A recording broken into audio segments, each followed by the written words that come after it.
Hello दोस्तों, आज हम आर डी शर्मा के चैप्टर नंबर 5 जिसका नाम है सेट्स, उसका लेक्चर नंबर 5 लेकर आया हूँ, जो कि हमारा क्वेश्चन नंबर 21 से स्टार्ट होगा। तो क्वेश्चन नंबर 21 पहले देख लेते हैं क्या है कि इफ़ ए हमारा इस तरह का सेट दे रखा है जहाँ पे थीटा की वो सारी वैल्यू पूछ रहा है जिसके लिए कॉस थीटा क्या हो, स्ट्रिक्टली ग्रेटर देन हो -12 से, और थीटा हमारा 0 और पाई के बीच में दे रखा है।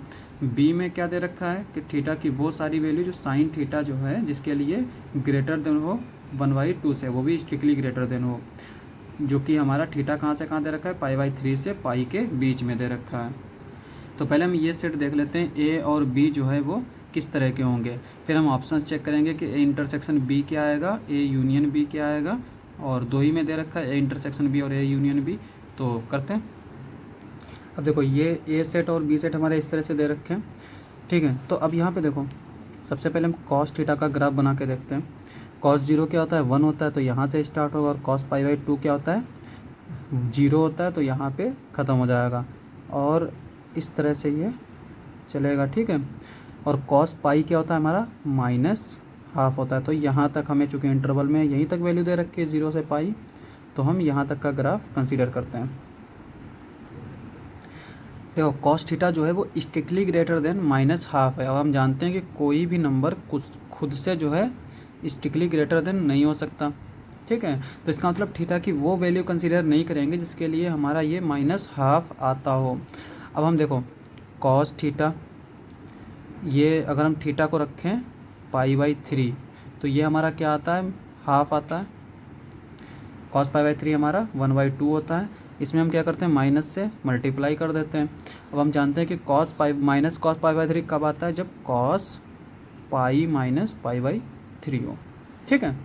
तो ये हमारा -cos π/3 आ जाएगा, और ये देखिए कि क्या होगा हमारा, ये हो जाएगा cos 2π/3, ठीक है। तो ये हमारा cos 2π/3 आ जाएगा। cos 2π/3 जो है वो हमारा पाई से कम होगा, तो हम मान लेते हैं कहीं यहाँ पे जो है ये 2π/3 आएगा, और यहाँ पे 2π/3 पे इसकी वैल्यू क्या होगी, -12 होगी। हम मान लेते हैं ये जो है वैल्यू इसकी हाफ है, ठीक है। ये हाफ है, ये जब हाफ है ना, माइनस की हाफ, तो इससे ग्रेटर हमें लेनी है। इस सेट में वो सारे एलिमेंट्स लेने हैं जिसके लिए वैल्यू इससे ग्रेटर हो, और -12 को लेना नहीं है क्योंकि स्ट्रिक्टली ग्रेटर देना है -12 पे, ठीक है। तो ए हमारा सेट किस तरह से आ जाएगा, यहाँ से, अब यहाँ से ये घटना शुरू होगा, तो यानी एक्स एक्सिस पे ये घटता चला जाएगा, तो ये हमारा 0 से स्टार्ट हो जाएगा, और कहाँ पे ख़त्म होगा, 2π/3 पे। अब 2π/3 पे हमारी हाफ आ रही है, तो इसको हम ओपन कर देंगे, यहाँ पे इसको हम कंसीडर नहीं करेंगे, ठीक है। क्योंकि हमें वैल्यू कौन सी कंसीडर करनी है, थीटा की वो सारी जिसके लिए हाफ -12 से जो है ज़्यादा होती रही। अब देखिए इसको हम अगर ऊपर कंसीडर करते चलेंगे ना, तो इस ग्राफ के अकॉर्डिंग जो है ये एक्स की वैल्यू इस तरह से घटती चली जाएगी, तो इसलिए हमारा ये इंटरवल आ जाएगा। अब हम बी सेट को भी देख लेते हैं। अब इसका पहले हम ग्राफ बनाते हैं साइन थीटा का। तो साइन थीटा का ग्राफ किस तरह से आएगा हमारा, ये इस तरह से आता है, ये 0 से पाई है, चूँकि इसमें भी हमें 0 से पाई लेना है, तो ये भी हम 0 से पाई लेते हैं। लेकिन यहाँ पे जो हमें ग्राफ में दे रखा है वो π/3 से पाई में दे रखा है, तो हम यहाँ पे इसको π/3 मान लेते हैं, ये होगा हमारा π/3। तो हमें इसमें यहाँ से यहाँ कंसीडर करना है, ठीक है। अब देखो हम जानते हैं कि π/6 जो है वो लेस देन है π/3 से, π/6 लेस देन होगा π/3 से। हम मान लेते हैं यहाँ पे ये π/6 होगा इस पॉइंट पे। तो π/6 जो है वो हमारी क्या देता है साइन पे वैल्यू, साइन π/6 ये हाफ आता है, ठीक है। ये 1/2 आता है, और हमने इसमें कौन सी वैल्यू थीटा की लेनी है, जो 1/2 से ज़्यादा हो। तो अब यहाँ पे π/3 से हमारा स्टार्ट ही हो रहा है, तो इसका मतलब यहाँ से यही कंसीडर करेंगे हम। तो इसका मतलब ये जो b है ना, ये शुरुआत कहाँ से होगा हमारा, π/3 से, और π/3 पे हमारी इक्वलिटी लगी है, तो हम यहाँ पे इसको क्लोज्ड करेंगे, ठीक है। क्योंकि π/3 पे हमारी √3/2 आती है वैल्यू, और वो हमारी 1/2 से ज़्यादा होगी। पर ये ख़त्म कहाँ पे होगा, अब देखो यहाँ पे ये π/6 है, और π/6 पे हमारी क्या है, हाफ है।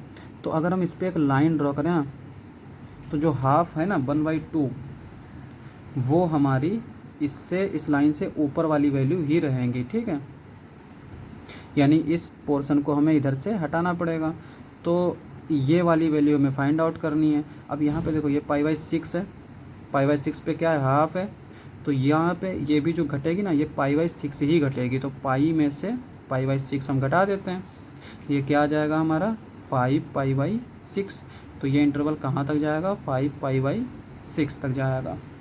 अब हम क्या करते हैं, चूँकि हमें इसमें यही देखना है कि ए यूनियन ए इंटरसेक्शन क्या होगा, तो ए इंटरसेक्शन बी पहले चेक करते हैं।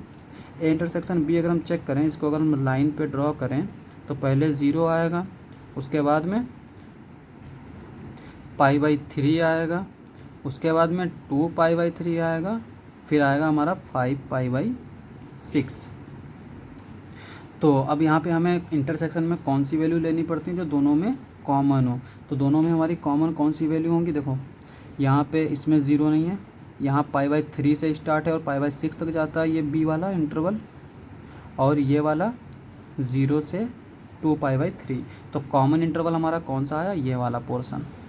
तो ए इंटरसेक्शन बी हमारा क्या आ जाएगा, π/3, 2π/3, ठीक है। लेकिन π/3 को हमने यहाँ 2π/3 को हमने यहाँ पे कंसीडर नहीं किया, तो इस पर भी हमारा ये ओपन हो जाएगा। और अगर हम ए यूनियन बी निकालें तब क्या आएगा हमारा, ए यूनियन बी। अब ए यूनियन बी में हमारा क्या आएगा, यहाँ से यहाँ तक के सारे एलिमेंट्स आएंगे। इस पे जो है चूँकि हमारा वैल्यू डिफाइन नहीं है, तो हम इसलिए इसको छोड़ देंगे। तो ए यूनियन बी हमारा किस तरह का आएगा, 0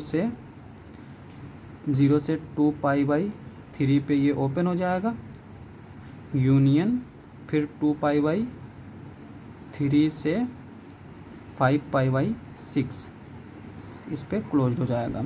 यहाँ पे यूनियन इसलिए लेना पड़ा क्योंकि यहाँ पे ये 2π/3 को कंसीडर नहीं कर रहे हैं, या फिर इसको हम इस तरह से भी लिख सकते थे, 0 से 5π/6 माइनस सिंगलटन 2π/3, इस तरह से भी लिख सकते थे। तो अब हम ऑप्शंस देख लेते हैं। Question number 21। तो क्वेश्चन नंबर 21 में हमारे ऑप्शंस किस तरह से दे रखे हैं, यहाँ पे थीटा की वो सारी वैल्यू जो π/3 और 2π/3 के बीच में हो, लेकिन यहाँ पे इक्वलिटी इन्होंने ले रखी है। हालांकि क्वेश्चन में जो हमारा इसका आंसर दे रखा है वो ए ही सही दे रखा है, लेकिन 2π/3 को हम कंसीडर नहीं करेंगे, ये हमने खुद देखा है। यहाँ पे अगर हम 2π/3 रख देते हैं ना, तो cos 2π/3 हमारा क्या आ जाएगा, माइनस का हाफ आ जाएगा, और ये हमारा माइनस का हाफ से स्ट्रिक्टली ग्रेटर देन होना चाहिए। तो हमने इनइक्वलिटी में देखा था कि कोई भी नंबर खुद से इन स्ट्रिक्टली ग्रेटर देन नहीं हो सकता, तो इसलिए 2π/3 को कंसीडर नहीं करेंगे। यहाँ पे ये गलत दे रखा है, इक्वलिटी नहीं होगी, स्ट्रिक्टली लेस देन होना चाहिए, ठीक है। तो ये इंटरसेक्शन भी ये तो हो नहीं सकता, क्योंकि हमने देखा कि माइनस तो आ ही नहीं रहा है एंगल में। वैसे माइनस आ सकता है, लेकिन चूंकि यहाँ पे हमारा जो एंगल दे रखा है वो 0 और पाई के बीच में हमें कंसीडर करना है, यहाँ पे π/3 और पाई के बीच में कंसीडर करना है, तो इसलिए माइनस तो आएगा नहीं। सिमिलरली यहाँ पे भी माइनस नहीं आएगा। और ए यूनियन बी में हमने देखा कि यहाँ पे ये 0 से 5π/6 तक आना चाहिए, और उसमें भी 2π/3 नहीं होना चाहिए। तो ये तीनों हमारे ऑप्शन गलत हो जाएंगे, सिर्फ ए वाला जो है वो करेक्ट हो जाएगा। तो अब हम बात करते हैं क्वेश्चन नंबर 22 की। तो क्वेश्चन नंबर 22 कहता है कि in rule method the null set is represented by. Rule method में नल सेट को किस तरह से रिप्रेजेंट करते हैं। अब देखो ये हमारा क्या है, सिंगलटन 0 है, तो ये तो सिंगलटन एलिमेंट हो गया।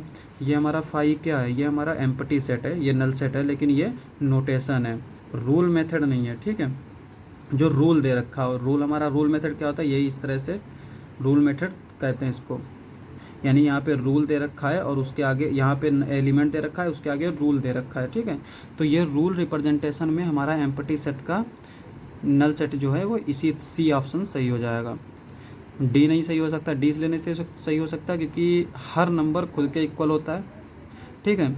और हर नंबर अगर खुद के इक्वल होता है तो ये पूरा का पूरा रियल नंबर ही आ जाएगा, तो ये एम्प्टी सेट तो नहीं हो सकता। तो इसका मतलब ऑप्शन सी करेक्ट है। और ऑप्शन सी करेक्ट इसलिए है क्योंकि कोई भी नंबर खुद के, ऐसा नहीं हो सकता कि कोई भी नंबर खुद के इक्वल ना हो, हर नंबर खुद के इक्वल होता है, चाहे वो रियल हो या कॉम्प्लेक्स हो। तो ऑप्शन सी इसमें जो है ऐसे ही करेक्ट हो जाएगा। अब हम देखते हैं 23, if A and B are two given sets then A intersection B का कॉम्प्लीमेंट इज इक्वल टू, ठीक है। अब हम कॉम्प्लीमेंट को जानते हैं कि कभी कभी हम इस पर डैश लगाते हैं, कभी कभी बार लगाते हैं और कभी कभी सी लिखते हैं। तो इसको हम दो तरीके से करेंगे। तो एक तो हमारा ये मेथड, हम इसको रूल अप्लाई करेंगे D Morgan's law, associative law, और दूसरा हमारा वेन डायग्राम है। वेन डायग्राम से भी हम इसको सॉल्व कर सकते हैं, ठीक है। तो देखते हैं। अब देखो यहाँ पे हम इसको पहले जो है इसमें मेथड अप्लाई करते हैं। जैसे यहाँ पे ए इंटरसेक्शन बी का कॉम्प्लीमेंट।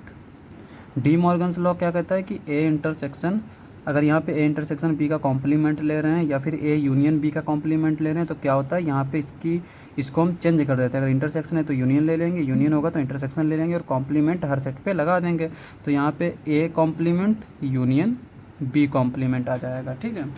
अब देखो यहाँ पे ये इंटरसेक्शन है, ये यूनियन है, तो इसमें हम क्या कहते हैं, एसोसिएटिव लॉ लगा देते हैं। एसोसिएटिव लॉ कैसे लगाएंगे, A intersection A complement union A intersection B complement.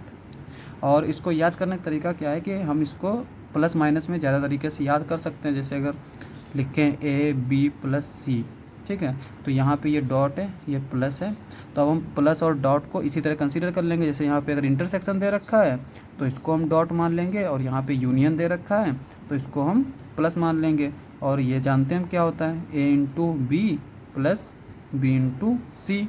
तो अब जहाँ जहाँ डॉट है वहाँ यहाँ वाला चिन्ह रखेंगे, और जहाँ जहाँ प्लस है वहाँ पे हम बीच वाला, यहाँ वाला ये वाला चिन्ह रखेंगे, ठीक है। तो अब यहाँ पे देखो डॉट को हमने अगर इंटरसेक्शन माना तो A dot B plus B dot C, यानी कि ये पर जो हमारा बी हो जाएगा ये सी हो जाएगा। तो उसी तरह से हम यहाँ से इसको याद कर सकते हैं, ये एसोसिएटिव लॉ। अब देखो ए इंटरसेक्शन ए सी, ये हमारा क्या होगा, हमेशा फाई होगा, क्योंकि कोई भी सेट जो है ना उसके कॉम्प्लीमेंट के अगर इंटरसेक्शन से लेंगे तो वो हमेशा नल सेट आएगा। और ये हमारा बचेगा बी कॉम्प्लीमेंट। तो फाई के यूनियन में हमेशा अगर ए यूनियन फाई हो तो वो ए ही आता है। तो ये हमारा क्या आ जाएगा, ए इंटरसेक्शन बी कॉम्प्लीमेंट। तो ऑप्शन डी जो है वो करेक्ट हो जाएगा। अब अगर इसमें हम वेन डायग्राम से देखें तो उसको हम क्या कर सकते हैं, जैसे ये ए है और ये बी है, ठीक है। तो ए इंटरसेक्शन बी का कॉम्प्लीमेंट क्या आएगा, अगर हम इसको एक यूनिवर्सल सेट में रखें तो ए इंटरसेक्शन बी तो हमारा ये आएगा, इसका कॉम्प्लीमेंट लेंगे तो ये सारे एलिमेंट्स आ जाएंगे सिर्फ और सिर्फ इसके इंटरसेक्शन को छोड़ के, ठीक है। और उसका इंटरसेक्शन हम क्या ले रहे हैं, ए के साथ, ये ए है और ये बी है। तो अगर उसका इंटरसेक्शन हम ए के साथ लेंगे तो ये हमारा एलिमेंट सिर्फ ये वाले आएंगे, सिर्फ ये वाले एलिमेंट्स आएंगे हमारे। तो इसका मतलब ये ए इंटरसेक्शन बी का कॉम्प्लीमेंट है, ये हमारा कौन सा सेट है, ये इस तरह का ए का वो एलिमेंट है जो बी में ना हो।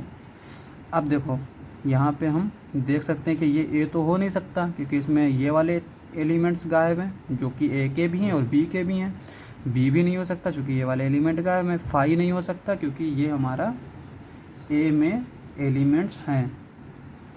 तो इस तरह से हम देख सकते हैं कि ये ऑप्शन डी ही हो सकता है, क्योंकि एक ही ऑप्शन करेक्ट होता है।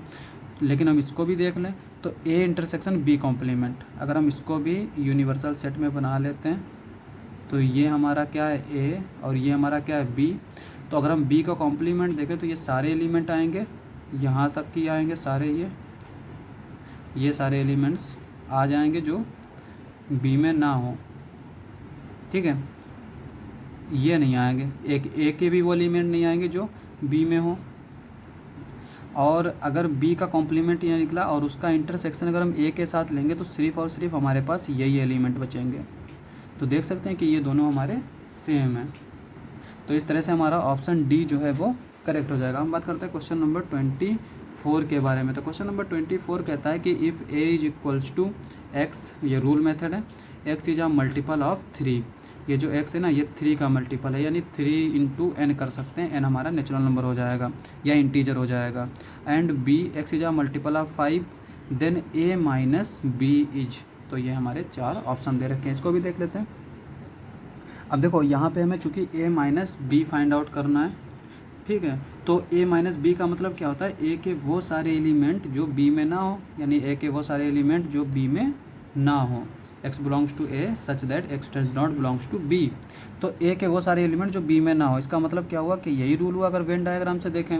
ठीक है। तो वेन डायग्राम से हमारा यही रूल होगा। अगर इसको देखें तो ये जैसे ए है और ये बी है, तो ए माइनस बी क्या होगा, ये सारे एलिमेंट्स आएंगे हमारे, ये वाले सारे एलिमेंट्स आ जाएंगे। तो और अभी हमने देखा कि ये हमारा किसके जैसा है, इसके जैसा है, और ये हमारा किसके इक्वल है, ए इंटरसेक्शन बी कॉम्प्लीमेंट, और इसको हमने अभी देखा तो ये हमारा ए इंटरसेक्शन बी कॉम्प्लीमेंट हो जाएगा। अब चूँकि हम जानते हैं कि यहाँ पर कॉम्प्लीमेंट की जगह पर हम डॉट डैश भी यूज करते हैं, या फिर इस तरह से हम देख सकते हैं कि और करके लिख लेते हैं, ए कॉम्प्लीमेंट और ए डैश और ए बार। ठीक है, ये सारे नोटेशन है पर इनका मतलब एक ही होता है। तो यहाँ पे ए इंटरसेक्शन बी बार के इक्वल हो जाएगा ए माइनस बी। अब यहाँ पे ऑप्शन देख लेते हैं। तो क्वेश्चन नंबर 24 का ऑप्शन बी जो है वो करेक्ट हो जाएगा। अब यहाँ पे ये सेट कैसे भी दे रखे हो हमें उससे कोई मतलब नहीं पड़ता है। ठीक है, और ये हमारा यूनिवर्सल रिजल्ट है, ए माइनस बी जो है वो ए इंटरसेक्शन बी कॉम्प्लीमेंट के होगा ही होगा। तो ये हमारा हर सेट के लिए अप्लाई होगा। यहाँ पे ये स्पेशल जो है सेट दे रखा है, पर कोई भी सेट होता तब भी हम इसी को अप्लाई करते हैं। अब अगर ये पूछता कि ए माइनस बी में एलिमेंट्स किस टाइप के आएंगे तब हमें ये निकालना पड़ता, लेकिन अब चूंकि इसने रूल पूछा है कि ए माइनस बी किसके इक्वल हो सकता है, तो हमारा ये बी के इक्वल हो सकता है। अब बात करते हैं क्वेश्चन नंबर 25 की। तो क्वेश्चन नंबर 25 कहता है कि for any 3 sets A1 A2 A3, B1 को हमने A1 मान लिया, B2 को हमने A2 माइनस A1 मान लिया, B3 को A3 minus A1 union A2 मान लिया, then which of the following statements always true. यहाँ पे ऑलवेज ट्रू की हम बात कर रहे हैं। ठीक है, तो यहाँ पे ये 4 ऑप्शन दे रखे हैं, तो देखते हैं। अब देखो B1 B2 B3 हमारे इस तरह के सेट दे रखे हैं। अब अगर हम B1 यूनियन B2 निकालें ना, तो ये क्या आएगा हमारा, B1 यूनियन B2, ये हमारा किसके इक्वल हो जाएगा, A1 union A2 minus A1। ठीक है, इसका मतलब क्या हुआ कि A2 में वो सारे एलिमेंट जो A1 में ना हो। ठीक है, तो इसका मतलब तो A2 के सारे एलिमेंट्स आ गए, A2 के सारे एलिमेंट्स आ जाएंगे जो A1 में ना हो। अब हमने पूरा का पूरा A1 भी ले लिया, इसका मतलब A1 के भी एलिमेंट आ गए और A2 के भी एलिमेंट आ गए, तो ये हमारा किसके इक्वल हो जाएगा, A1 यूनियन A2 के इक्वल हो जाएगा। और इसी तरह अगर हम B1 union B2 union B3 अगर निकालें तो ये हमारा क्या आ जाएगा, A1 यूनियन A2।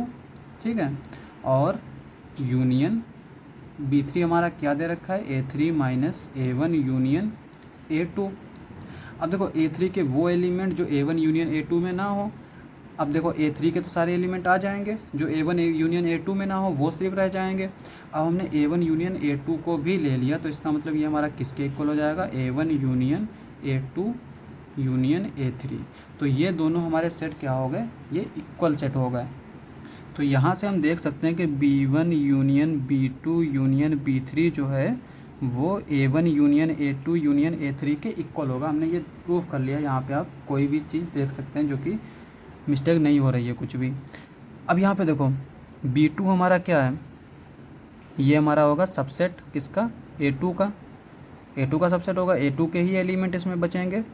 ठीक है, यहाँ पे B3 हमारा क्या होगा, सबसेट होगा A3 का। अगर हम यहाँ से देखें तो हम जानते हैं कि अगर A सबसेट है B का और B सबसेट है, sorry A subset B2 subset है A2 का, B3 सबसेट है A3 का, तो B1 यूनियन B3 जो है वो सबसेट होगा A2 यूनियन A3 का। तो यहाँ पे B1 इक्वल टू A1 है, तो इससे हमें कोई फ़र्क नहीं पड़ता है। तो इसका मतलब ये हुआ कि अगर हम इन सब तीनों का यूनियन लें तो B1 union B2 union B3 subset हो जाएगा A1 union A2 union A3 का। अब इसमें ऑप्शंस देख लेते हैं। तो क्वेश्चन नंबर 25 में जो है ना, अब यहाँ पे ऑप्शन ए जो है वो करेक्ट हो जाएगा, क्योंकि यहाँ पे हमने ये देखा कि B1 union B2 union B3 जो है सबसेट होगा A1 union A2 union A3 का। लेकिन यहाँ पे इक्वलिटी भी होल्ड कर रही है। ठीक है, ये जो सेट जिस तरह से ये दे रखा ना, इस पर हमारी इक्वलिटी होल्ड करेगी अगर ये तीन ही एलिमेंट का सेट दे रखा है। तो ऑप्शन ए और ऑप्शन बी इसमें दोनों ही करेक्ट हो जाएंगे। ठीक है, तो आज के लिए बस इतना ही। अगर आपको हमारा वीडियो अच्छा लगे तो हमारे चैनल को सब्सक्राइब करें। मिलते हैं अगली वीडियो में।